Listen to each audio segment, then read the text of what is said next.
My name is Patty Katz. I'm the president of Reach Out America, and I'd like to review what's happened in the past month. So the rollout of the COVID vaccines is well underway. Johnson & Johnson has released its one-time vaccine, and places like the Javits Center now have all three vaccines. It's running 24/7. So it really looks like President Biden's pledge of 100 million vaccinations in the first 100 days will come to fruition, which is great. Meanwhile, Texas and Mississippi to lift all coronavirus restrictions, despite warnings from medical professionals.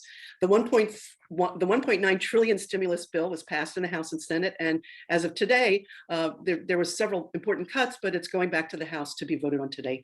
So not one Republican in the Senate approved of this bill. So maybe Congressman Suozzi will be able to enlighten us a little bit about the controversy regarding this. It appears that Republicans are doing everything they can to undermine democracy. They continue to support the lie that Biden stole the election, and many states are working on passing bills to make voting even more difficult. In addition, 5 more Republican senators are retiring, leaving openings that who's still, please, if everybody, Congressman, if you could just mute for a second, that would be great, and then we'll bring you right back on, because thank you. Let's see, where was I? Yeah, so the 5 senators are retiring, so it could leave openings for more Trumpers. Also, speaking of Trump, he's encouraging people to stop making donations to the GOP, and he's asking them to please send money directly. So we were hoping he would be out of the picture, but unfortunately he continues to hold sway with his base and elected officials. And more locally, Governor Cuomo's in a lot of hot water. Several women came forward and they're accusing him of sexual harassment. So we'll have to find more on that in the next months to come. So we're very happy today to have our guest speaker. And I'd like to turn the virtual floor back to Harriet Becker to introduce him. Thank you. Thank you for waiting. Okay, I don't even know where I left off. All right, Tom has been a friend of Reach Out America for a long time. I don't know if he remembers, but I have been on the phone for him, written postcards for him for a long time, even when Howard Weitzman was running for Nassau County Controller. Remember, Tom? Anyhow, okay. So Tom has continued to be an asset for Nassau County and for the United States of America. He has had an illustrious career. He was mayor of Glen Cove. His career includes his wonderful wife, Helene, and his 3 children. He was Nassau County executive for a long time. And now he is Congressman, hooray, for the 3rd Congressional District. He's the champion of the environment. He's for gun control. He's on the powerful Ways and Means Committee. And he is on the Problem Solver Caucus. And if you want to know more about him, because I want to let him speak, you can go on his website. You could look him up on Wikipedia. So let's hear from the man himself, Tom Suozzi. Oh, thank you, Harriet. Thank you so much. And Tricia, thank you. Thank you both for having me on, and everybody who's on the call. Thank you so much. I'm right off the floor right now. I'm supposed to speak on the floor sometime in the next, I don't know if it's gonna be 10 minutes or a half hour, but I'm supposed to be speaking about the $1.9 trillion stimulus package, the American Rescue Plan. And we're gonna be voting on that within the next hour or so. It's probably the most important piece of legislation that I'll ever get to vote on. And it's probably one of the most important things I've heard from people who've been here for 25 years, 30 years, said it's the most important thing they've ever voted on.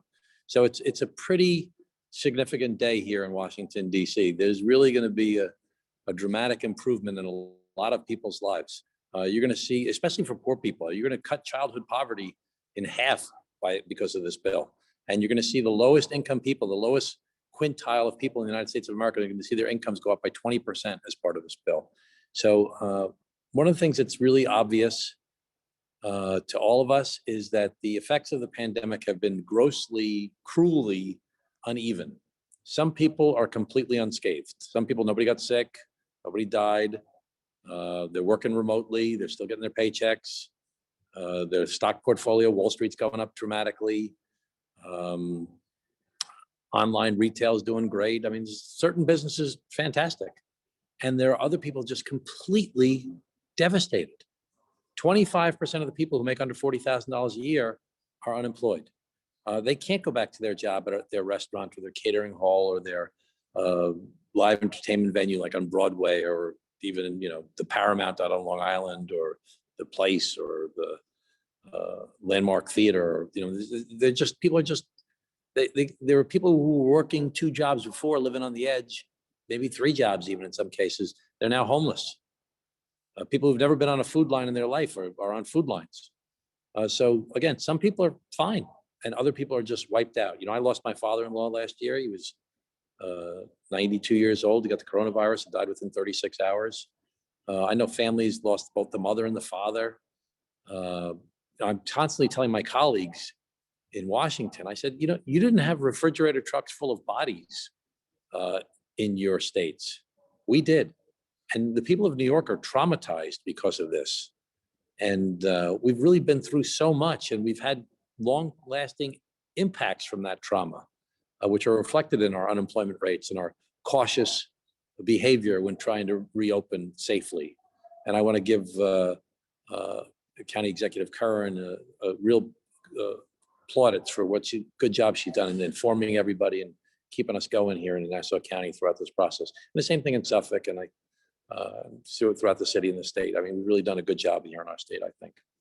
So what's going on? It's a scary time in history. I always say to people, I say, my father came from Italy. And when I was a kid, even as a young man, I would say, my grandparents immigrated from Italy. My grandmother immigrated from England on the Irish English side. And they all went through the Depression. My father fought in World War II. You think about what people went through in World War II, the Holocaust and the wars. And you think of people went through the Civil Rights Movement. I said, what's the big thing we're going to go through? Well, this is it. This is it right now. What we're going through between the coronavirus and the final recognition of the racial disparities and inequalities that exist in our society, the insurrection by Trump, Trump's whole existence, but the insurrection that took place, the impeachment twice, and now, how we're going to respond. And the way we're responding right now, I mean, I'm so excited to be part of this team right now that is, you're seeing this president chip away at this problem. You see real results. It's getting a little better every day. With spring is starting to hint. I don't know what it's like up at home, but I mean, the daffodils are going to start poking out of the ground soon, and you're going to start seeing the crocuses and the forsythia, and you're going to be like, wow, something's happening here. And that's what's happening in our country. It's like little bit by bit, because you see competent people who genuinely care about people working together to try and solve problems and make things better for people. That's what's really happening. That's what this bill is all about. The Republicans are promoting a false narrative about this bill. Saying it's pork and it's blue state bailout, which drives me nuts whenever I hear that blue state bailout, because New York State bails out every state in the country every single year because we're the biggest net donor to the federal government of any state in the United States of America. And the hypocrisy of Mitch McConnell, whose state is one of the biggest takers from the federal government, which, okay, fine. There's a lot of low-income people there. They need help. It's a small state, but stop with your hypocrisy when we're the ones bailing everybody out. So I'm so excited to be part of this. I was the first member of Congress in the United States of America to publicly endorse Joe Biden after he announced. And I'm so happy I did, because I really he's just such a good person. And I think he's going to be so consequential. Everybody's like, oh, he's old. He's not a great speaker. He understands the politics. He understands the policy. He knows the people. He knows how to get things done. Every president, the opposing party tries to cut their legs off. That happens with every president. Okay, it happened to Bill Clinton. It happened to George Bush, the son. It happened to Obama. It happened to Trump. That's life in politics. I've been part of it. As county executive. You think Peter Schmidt was my friend? The guy was trying to cut me down every day. But some people like Biden, know how to actually get stuff done to win the fight, to win the politics. I mean, this bill that he's doing, which is so big that we're doing, is so, my committee, Ways and Means, did the most of this bill of any committee. This bill, which is so consequential, is supported widely by the American people, including the Republicans that support Trump. I mean, it's such a major victory for people. And you know, we're pushing all the chips under the table, so to speak, politically, because we're doing it just to the Democrats. So a year from now, it's either going to be that, wow, we really did something consequential that saved America, that helped people when they were most desperate, that got us through the toughest time, and that helped to stimulate our economy in a way that got people back to work and got us back to full employment and got everything moving again and set us up for our real recovery of building back better, to figure out what we need to do to beat China, to figure out what we need to do to get after income inequality and racial inequality, to set us up to deal with climate change, to set us up to deal with all these issues of immigration and everything that's been so ignored for so long. Or you're gonna be like, wow, that was a really bad move on your part. The Democrats did it themselves, and look what happened. I think it's gonna be a humongous victory for our country. And people are gonna look back at this time and say, and I can tell you I know what an honor this is for me to serve in this position, and what a great responsibility it is. And I've devoted my life to public service, and I'm so happy to be doing this. So we've got a lot to do. There's so many other issues. We're very divided in the country. A lot of it's related to the fact that not enough people participate in primaries. That's why Reach Out America is so great, that you get people active and involved. But less than 15% of the voters vote in the primaries. And for the Democrats, it's off on the far left, and the Republicans is off on the far right. So the people in all these safe seats, Congress has a 15% approval rating, but 90% of us get reelected. I'm in a safe, not in a safe seat. I'm in what's called a D+1 seat. Could go either way. People don't believe it, but because I've been doing well, but that's because I'm doing a good job, I hope, politically and governmentally. But I'm not in a safe seat. But people in safe seats, they can't lose. The Republican can't lose the Republican seat. The Democrat can't lose the Democratic seat. So the only way they can lose is by losing a primary. So too many politicians, Democrats pander to the far left, Republicans pander to the far right. We don't get anything done in the middle. And so it's, it's made worse by cable news on both sides. And it's made worse, most of all, by social media and by our foreign adversaries, who I believe are trying to divide us every day. I believe the Chinese, the Russians, the Iranians, the North Koreans are using social media to get to foster civil unrest in our country, to try and find out where the divides exist and exacerbate them and get us to hate each other. And they're doing a pretty darn good job at it. And I think that the president can help to bring us back together. And it's going to take time. It's going to require success, step by step along the way. Anyway, there's a million things I could talk about, but I'm going to let you guys ask me questions instead, so I can talk about what you want to hear about the most. Oh, wonderful. My biggest focus now is getting money for the states and the local governments. I just texted Judy Bosworth today. There's going to be a big check coming to the town of North Hempstead, and a big check coming to Oyster Bay, and coming to the county of Nassau. Really going to help us dramatically. A lot of money coming from the state. It's going to help our school districts. That we're so worried about the cuts. There's going to be more money coming to help reopen the schools, because the schools have had to spend so much money on different technological issues, or safety issues, I should say, to reopen the schools. We're going to get the schools reopened. Our local villages are going to get money. There's going to be a lot of good things happening that are going to help a lot of people. Is everything perfect exactly the way I want it? No, not everything's perfect at all. I'd change lots of things. But there's a team that's been built here amongst the Democrats that really want to get things done for the people. And it's happening right now as we speak. Okay, so I'll open it up for questions. Great. Thank you so much, Congressman. If anybody has a question, go to the lower right, sort of the right side, it's the Q&A. You can write it down, and I'll try to field the questions well. I'm going to go with a Harriet question first. What are your thoughts on getting rid of the filibuster? I don't really like the idea of getting rid of the filibuster, but I'm open to considering it. We were getting stuff done here through reconciliation.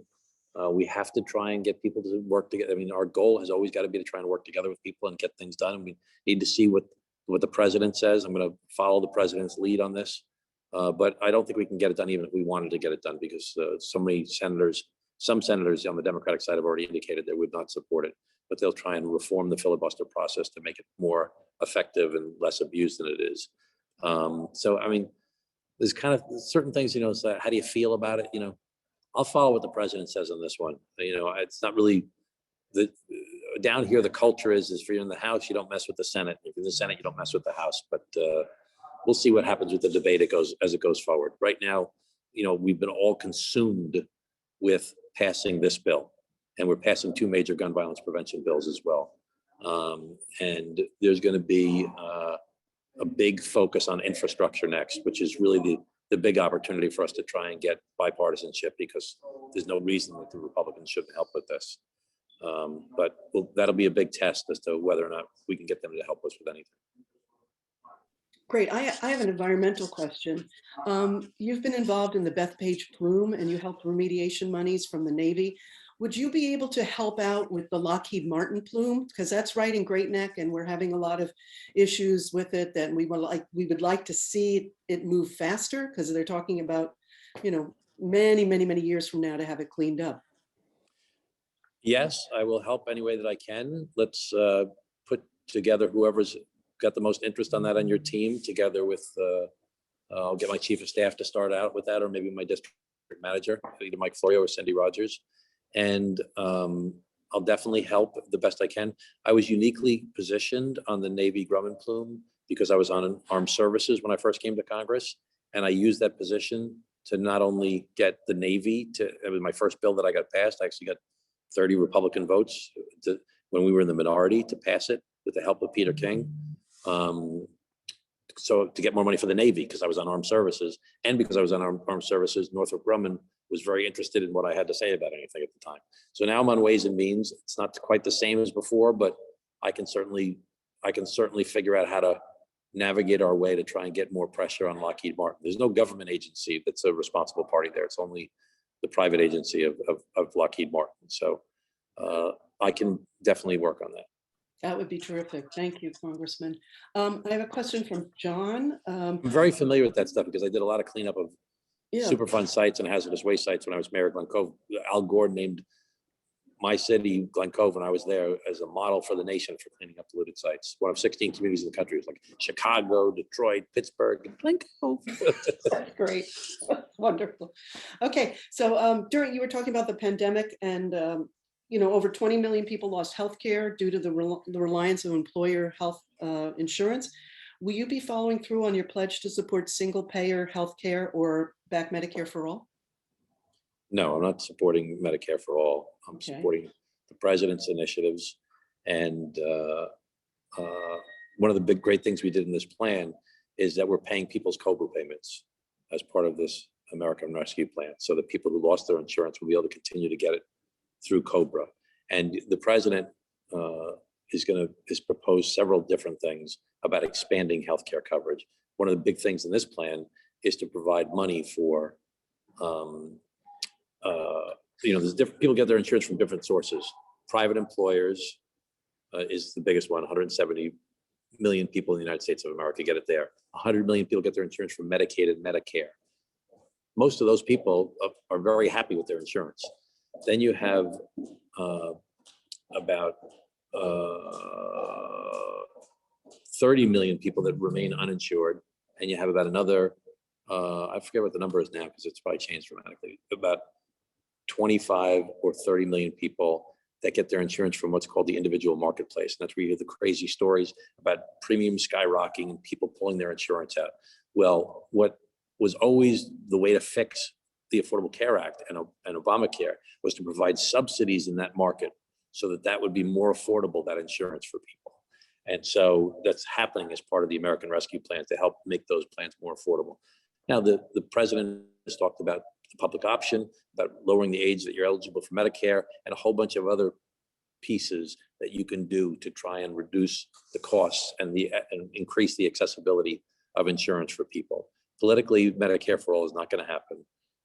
It's a nice idea. I've always said academically, I've supported academically, but as far as real life, it's never going to happen. Okay.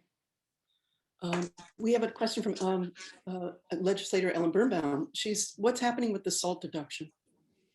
That's my number one priority right now is salt. I carried the bill that passed it through the House in 2019, in the middle of impeachment. And in the middle, my whole staff is texting me like crazy. I have to second see what they're trying to say here.